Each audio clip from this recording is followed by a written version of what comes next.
All right, the biggest thing I got to share with you with these clips here, this Mandy guy. That's not a super tough name for a super tough guy, but the biggest thing that I see is this timeline of getting older, and you're like, man, I'm glad I just grew out of that, because he's now an older guy, and when he was my age, the guy was kind of a dick. And so the thing that he's the most thankful for is that his kids could see him grow up. His kids could see him become a better person. And it's something that I'm seeing, now that I'm 46 and finally I'm getting fucking older. I've hated being trapped in a fucking kid body. 25, 35, like, it fucking sucks. You're allowed to be a kid that you're you're 25 and you're like, I'm a shithead, I'm a kid, I'm way behind, I have bad behavior, I'm imbalanced in my demons, and also know, and eventually I'll get there. You're allowed to consciously know that, but do know that you can't. It's not like consciously knowing more about this shit is going to make your stupid kid body grow any faster. That's what I'm doing. I'm not trying to get my shit together till 55, okay? Now let me just kind of show you a little bit about him. So Shan found this guy, Mandy. I've seen him around. I've seen him on TV. Always just looks kind of like a, an angry tough guy. Double masculine, yes. And a little bit of, we'll see this Larry Appleton lips, a little bit of SI lips, allegedly, possibly SI or TI isms in there, maybe sometimes. Toughness again, you got chest hair, masculinity, right? Now he's famous from a movie you've probably never seen, but back when Shani and I were kids, there was only like 6 movies, 5 of which Tom Cruise did, and then there was this movie. Was it Princess Bride? Was that the movie? I can't remember.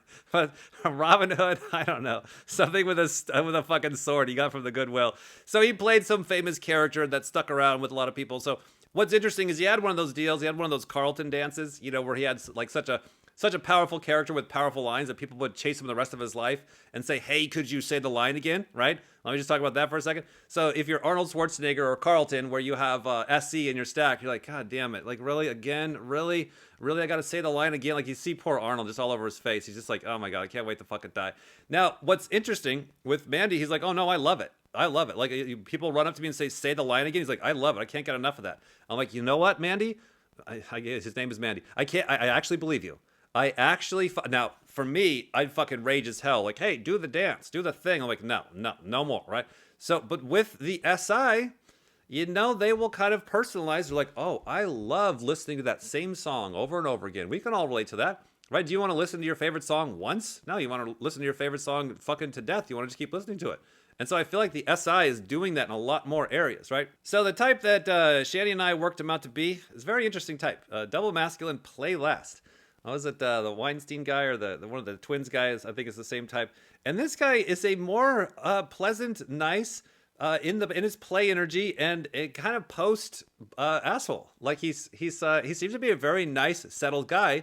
And the clips that I have here, you can see where he's talking about and reflecting back on. He's like, yeah, I used to be a real shithead. I used to be a real dick. And he's had a process to go through that.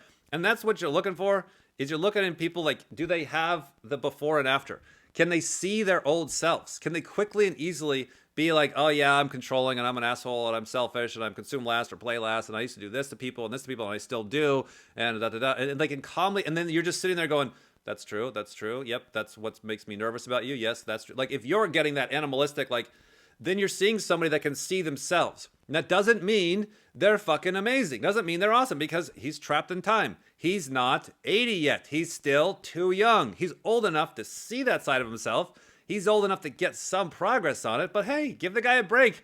He's like, yeah, I know. I'm still working on, triple demon masculine FE. Fuck you. Sorry. Right? So the point is really looking at people that you admire or you find positive things about him, and you really got to pull from the math of like, look how hard some of this stuff is for him, and look how far he's gotten, and you got to be grading yourself according to that same standard. You had a reputation as quite a difficult actor.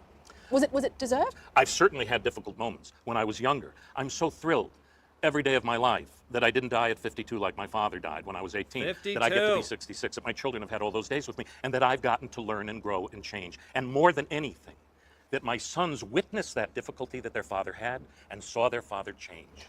That's the greatest gift I think I've ever given my children, showing them that I was capable of change. I love how angry masculine SF gets. And Neil deGrasse Tyson does this, like, I'll fucking tell you, I'm so goddamn happy, I'm not angry anymore. But that's how it comes out.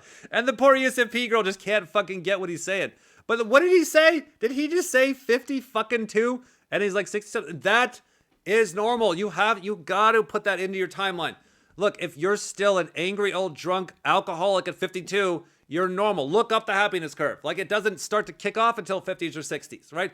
So what I'm seeing is you got to know, look, as bad as your life is, if you're younger than 66, you're ahead. Like, some of the best people that I love talking to are 20-something-year-olds that life is a fucking mess. That I'm like, I'm so glad you're having your Mandy Pinkin moment at fucking 26 rather than fucking 56. But I'm interested because you're not a difficult character now. You're an intense character, but you're not a difficult character. What was difficult Mandy like?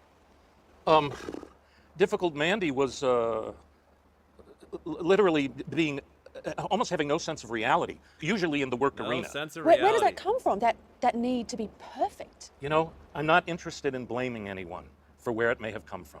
I'm a grown-up, and it came from somewhere, and it ended up being part of who I was. And I'm blessed to have lived long enough to change who I was into who I am. You see that? You see that?